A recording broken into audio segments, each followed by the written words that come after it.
Whatever they cod together is going to be a very pale version of what was possible. Right now, to be honest, it looks very pessimistic and it looks like a real betrayal. It can't even be called a deal. It could be called a cop-out. Over to the people. It's the only answer, you know. If we leave it in the hands of these people, the politicians, then, you know, it's runaway climate change for us. It started with several hours of fantastically pompous speeches by world leaders pretending to be green and pretending to be concerned about the environment. It was just one after the other, maybe 40, 50 speeches. Everybody was expecting, hoping that Obama would come offering olive branches and money and ideas to break the deadlocks in the talks. In the event, he came up with absolutely nothing at all. The question then before us is no longer the nature of the challenge. The question is our capacity to meet it. For while the reality of climate change is not in doubt, I have to be honest, as the world watches us today, I think our ability to take collective action is in doubt right now. No matter what happens here in Copenhagen, we think it is good for us as well as good for the world. The environment has a deeper aspect. The United States is opposed, and they bring a tricky plan. They think we're stupid, offering money as if that were the problem. Moreover, they were offering in a ridiculous amount of money. They don't want a challenge to that economic domination. We had a fantastic panic. Obama was apparently going to give a press conference wherein he was going to blame China for the deadlock in the talks. In fact, what happened was that somebody bothered then to phone up the US press corps, and they had no intention whatever of a press conference. We'll get a text and it will have very nice aspirational things in it, but we'll have none of the no legally binding treaty, we know that.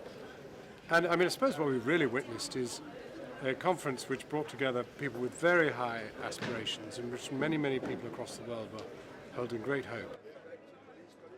When we finally saw the document, there were lots of concessions finally for developing countries, but it was startlingly short of commitment or ambition. Good evening.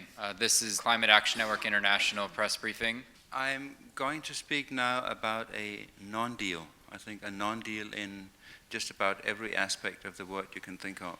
A non-deal in the sense that it's not yet over. Non-deal in the sense that it doesn't really live up to any of the preconditions that we put up beforehand.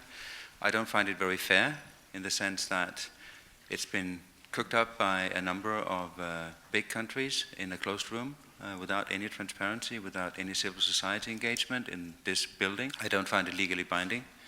Why don't I find it legally binding? Because it isn't legally binding. What's on the table from this cluster of countries is a betrayal of the poor, the betrayal of vulnerable countries, a betrayal of small island states, and it's a betrayal of the future of all children and our grandchildren on this planet. And we must ask the question right now of why is there such a lack of urgency? If those impacts were happening in Manhattan, Berlin, Paris, would the urgency be what it is? Why? We have to ask that question bluntly to these leaders. Is it because the people in question who are first in the front line of the struggle are poor? Is it because they are not militarily strong? Is it because they don't have any resources like oil underneath them? Or is it because of the color of the skin?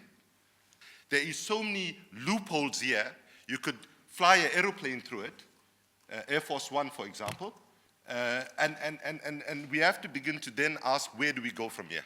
For the guy who had literally engineered this, and that is Obama, we're telling him he shared the dreams of his father and said, dreams from my father. We're asking him to keep alive the dreams from his father. And there's no better way than rethinking the deal and re-engaging in an open, inclusive international process. Don't sign the deal! Murder! 2 degrees is genocide! we are going to be affected as developing countries and as India and all the other countries. And we really demand the political leaders to stand up and take action and not sign a treaty which is not good for us. How can they do something as irresponsible as this?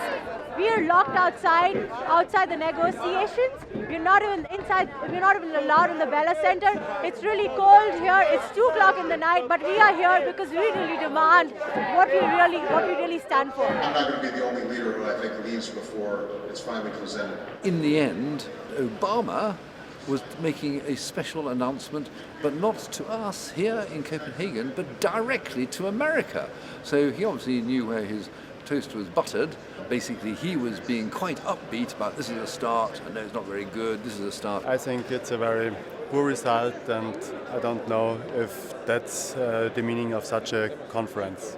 It's a political paper, and we will have to discuss these issues during the next few months. So maybe it's Mexico, maybe it's Bonn. It's very hard to be anything but utterly despairing about our species, it has to be said. In every respect, you know, the way we've trashed the planet, the way people have failed to come together on this, the way the way our political system is unable to cope with a disaster like climate change. What you've actually seen is the thing detonated by politics, and superpower politics at that, but superpower politics we've never seen before. China versus America on an absolutely full frontal scale. I mean, what a collision. We've had vast numbers of people, massive carbon footprints all over the place, and then an exclusion of civic society and the rest of it. It's all very, very strange. This can't be the way to do it, can it? We came here 2 weeks ago in high expectation to change the whole way we think of economics and how we live our lives. We've had 2 weeks of argument and debate, and here we are at the very, very end with actually not much. We've got the outlines of a basic agreement, but it is the start. The countries are, in theory, aboard. Now, there's one big problem. If the plenary sessions, if all the countries get together and they look at this text and they say, oh, we're not going to sign it, then we are back to square one. Thank you very much, everybody. We'll see some of you on the plane.